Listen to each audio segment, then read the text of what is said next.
Legacy is not only measured by what a fighter achieves, but by the risk he dares to take in pursuit of legacy. The super middleweight division has long been the kingdom of Canelo Álvarez, a throne defended against all those who sought to dethrone him, each challenger falling beneath the weight of his power and will.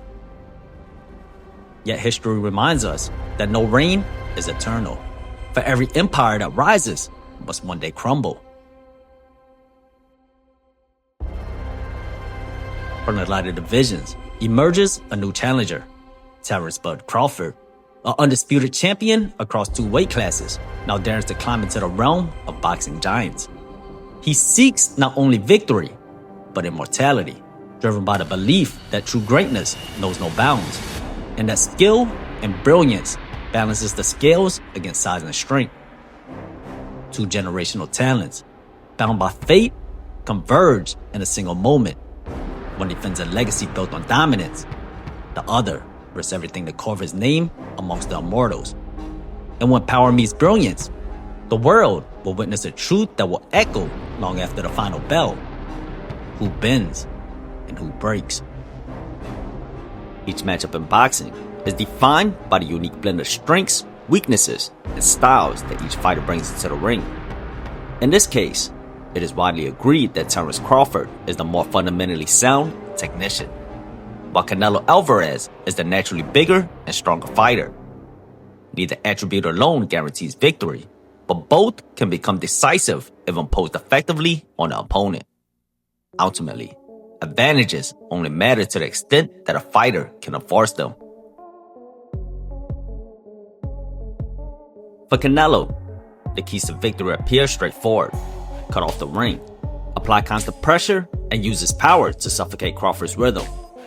Yet there are deeper layers to this strategy that will determine whether if he succeeds. First, Canelo must establish authority early without overcommitting. Crawford is notorious for his ability to download data in the opening rounds, studying his opponent's tendencies before making sharp adjustments.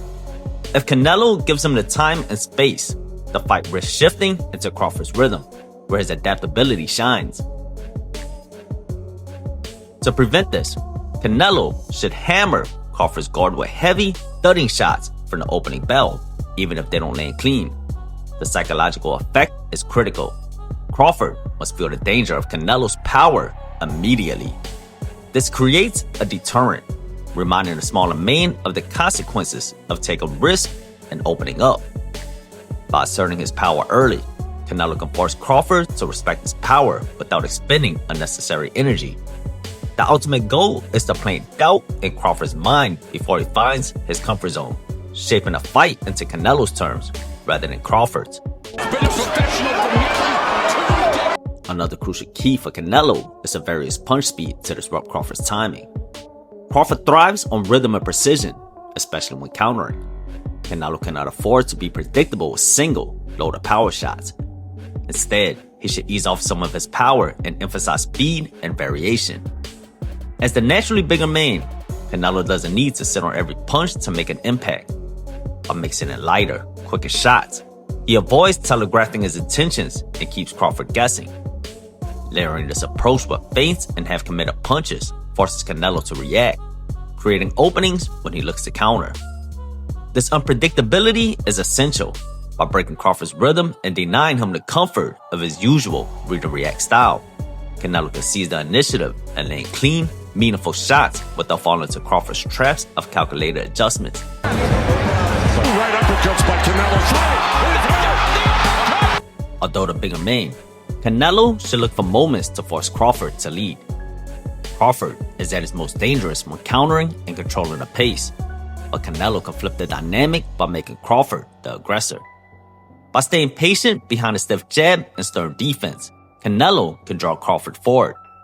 This forces the natural counterpuncher into the aggressor, having to initiate exchanges and fight Canelo off to maintain range.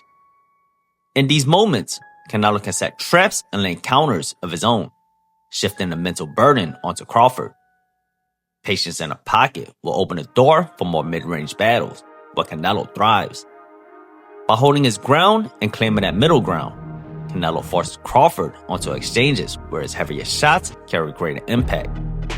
owning this range not only neutralizes Crawford's rhythm, but also maximizes Canelo's physical advantages, making every exchange more taxing for the smaller man. And too easy. Again, Charlo not throwing the jab. And later on again, he's kind of in that posture on the ropes.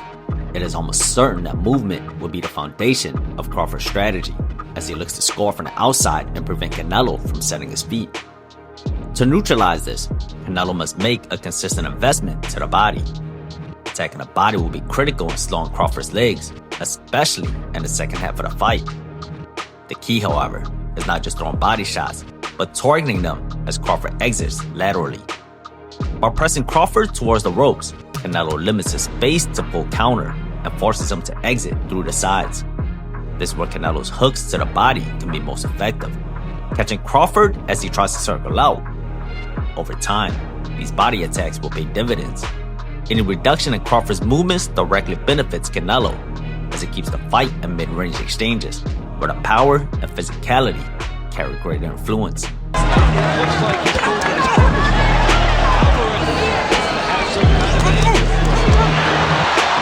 One of the most important strategies for Canelo is to manage his energy through pacing and defensive efficiency. He must enter the fight with the mindset of going the full 12 rounds, rather than chasing for the finish.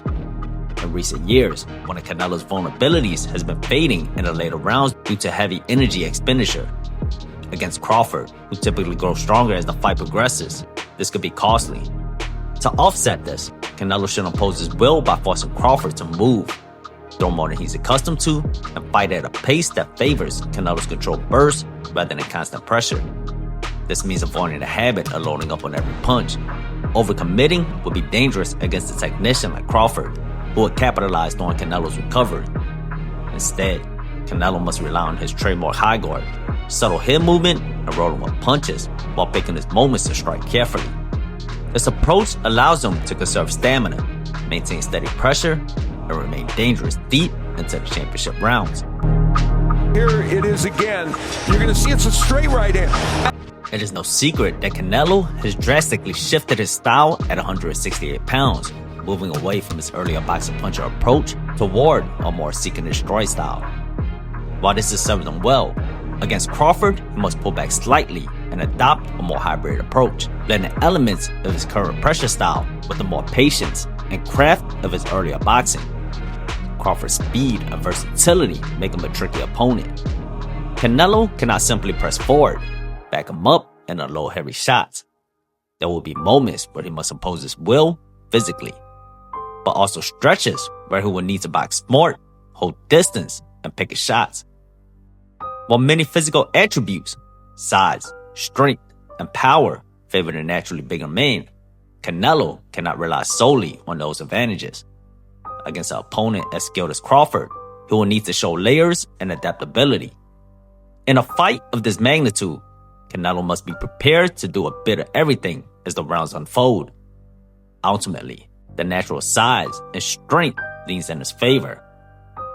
Crawford, having only fought once at 154 before jumping straight to 168, enters unknown territory regarding how the added weight will affect his performance.